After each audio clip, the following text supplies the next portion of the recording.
I'm Steve Morgan, founder of Cybersecurity Ventures and editor-in-chief at Cybercrime magazine. As part of our ongoing coverage on phishing, we recently spoke to several top experts. But before we check in with the CISOs, we caught up with Jelle Wieringa, security awareness advocate at KnowBe4.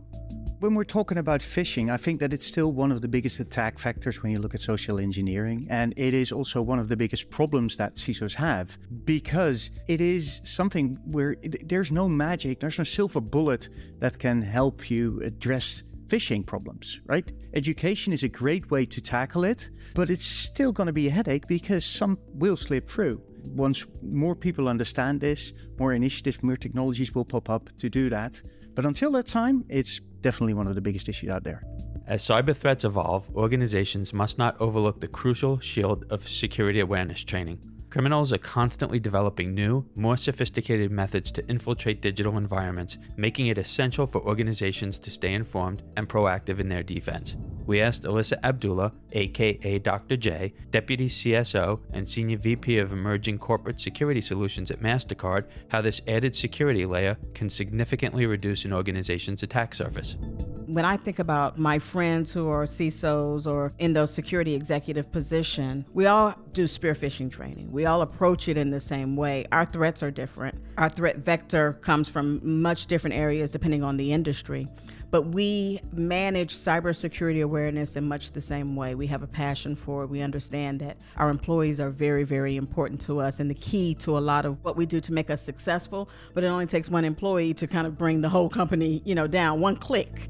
According to KnowBe4, each year there are significant increases in phishing attacks across all geographies, industry verticals, and organization sizes. Cybercriminals do not discriminate when they consider victims, as carefully constructed attacks target humans both at work and play, day or night, through various types of social engineering. Deneen DeFiore, VP and CISO at United Airlines, knows firsthand the challenges of protecting an organization from these threats. However, as artificial intelligence becomes more sophisticated, those changes will only increase, making it essential for organizations to have a strong security posture.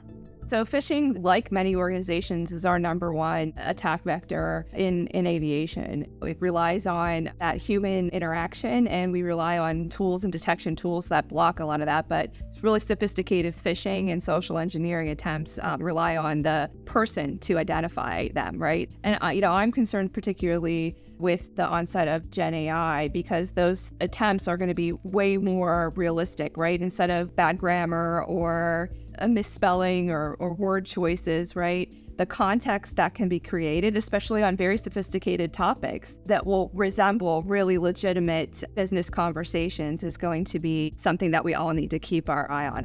Debbie Wheeler, CISO at Delta Airlines, told us about the value of bringing in guest speakers as part of an organization's security strategy. By providing real-world examples and expertise, these individuals can help to make security awareness training more engaging and relevant for employees.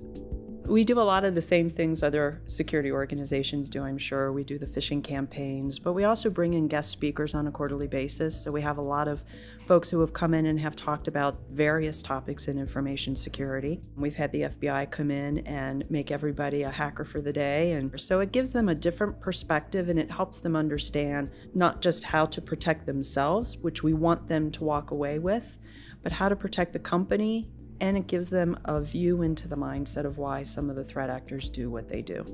Still, it's important to remember that employees are only human. Even the most observant and well-trained individual can make a mistake, such as clicking on a malicious link, which could lead to the accidental exposure of their organization's most sensitive data, especially during a stressful workday. Cliff Moore, CISO at Wilson Sporting Goods, emphasized that employees should always use common sense when interacting with emails and links, despite how legitimate they might seem. So employees are better, but there's always room for improvement. And one of the things that I always like to hazard on top of our security awareness program is the idea of common sense. Things that you wouldn't open that you receive in your mailbox at home. Why exactly does that fly out the window the moment that it comes in digital format? So the attackers are constantly evolving. The techniques are evolving, but at their basis, they work on basic human psychology. If you breathe, if you take a moment, if you are even the least bit paranoid, you can save yourself a lot of time and yourself and your organization a bunch of money and resources. So just common sense and thought process. For more information on cybercrime and cybersecurity, including the latest facts, figures, and statistics which convey the magnitude of the threat we're up against, visit us at cybersecurityventures.com. This special production is sponsored by KnowBe4, the world's first and largest new school security awareness training and simulated phishing provider that helps you manage the ongoing problem of social engineering. To learn more about our sponsor KnowBe4, visit KnowBe4.com.